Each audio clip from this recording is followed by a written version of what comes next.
मुझसे इस तरह के सवाल क्यों कर रहे हो तुम? तुम तुम दुर्गा नहीं हो सकती। दुर्गा तो प्रभात, मैं तुम्हारी पत्नी हूँ, तुम मुझे कैसे भूल सकते हो? 4 दिन के लिए मायके क्या चली गई, तुम तो मुझे भूल ही गए। अब अगली बार ना मैं कहीं नहीं जाऊंगी। पता चला तुमने तो मुझे पहचानने से ही इनकार कर दिया। नहीं, तुम दुर्गा नहीं हो सकती। तुम दुर्गा हो ही नहीं सकती। मैं जानता हूं ये सब क्या हो रहा है। मैंने अपनी कहानी में लिखा था कि उस आदमी की पत्नी की मौत के बाद एक बुरी आत्मा उसका रूप लेकर उसके घर में आ जाती है। तुम वही हो ना? और अचानक से खूबसूरत दुर्गा का चेहरा काला पड़ जाता है। उसकी आंखें लाल हो जाती हैं और पूरे शरीर पर बाल, लंबे नुकीले नाखून, उसके दोनों पैर उल्टे हो जाते हैं और बेहद डरावनी आवाज में वो चिल्लाकर कहती है, बुरी आत्मा, मेरा खून करके मुझे अपने ही घर में गाड़ कर तू मुझे बुरी आत्मा कह रहा है? मैं तुझे छोड़ूंगी नहीं। और अचानक से प्रभात के घर में बेहद डरावनी आवाजें गूंजने लगती हैं। घर में चारों तरफ बहुत सारी बुरी आत्माएं नजर आने लगती हैं। प्रभात घबरा कर अपनी माँ को आवाज देता है, माँ कहाँ है आप? जल्दी आइए माँ, देखिए ना ये सब क्या हो रहा है। प्रभात ने देखा कि अचानक से उसकी माँ कमरे से दौड़ कर आती है। क्या हुआ प्रभात? और ये लोग कौन है? इन सब की गर्दन टेढ़ी क्यों है? इनके बाल खुले हुए। प्रभात, ये सब लोग तो मुझे मरे हुए नजर आ रहे हैं। हाँ माँ, ये सब लोग मरे हुए ही हैं और ये ठीक वैसा ही हो रहा है जैसा मेरी कहानी में हुआ था।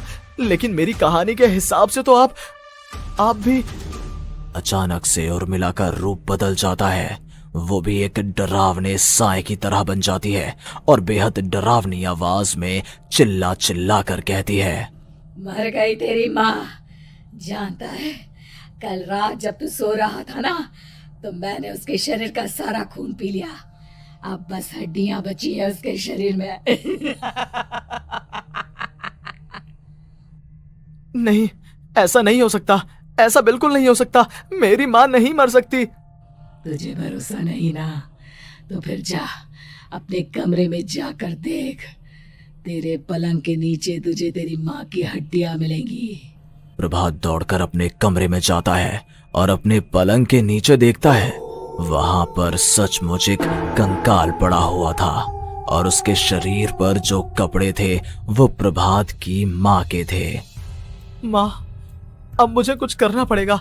लेकिन मेरी कहानी में लिखा था कि माँ की मौत मेरे हाथों से होगी, पर माँ तो पहले ही मर चुकी है और वो बुरी आत्मा मुझे भी मार देगी। नहीं नहीं, इससे पहले कि वो मुझे कुछ करे, मुझे उसका काम खत्म करना होगा। प्रभात अपने हाथ में बड़ा सा चाकू लेकर उस बुरी आत्मा पर हमला कर देता है जिसने प्रभात की माँ का रूप लिया हुआ था। और अगले ही पल वो नीचे गिर जाती है और उसके शरीर से खून बहने लगता है। ऐसा नहीं हो सकता। एक बुरी आत्मा के शरीर में तो खून होता ही नहीं है।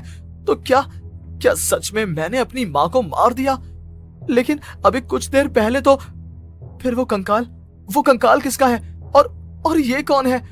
मैं पागल हो जाऊंगा। और अपनी माँ की लाश, इसका मैं क्या करूं? लोग पूछेंगे तो मैं क्या जवाब दूंगा? तभी वहां पर दुर्गा का रूप लेकर जो आत्मा थी उसने प्रभात से कहा,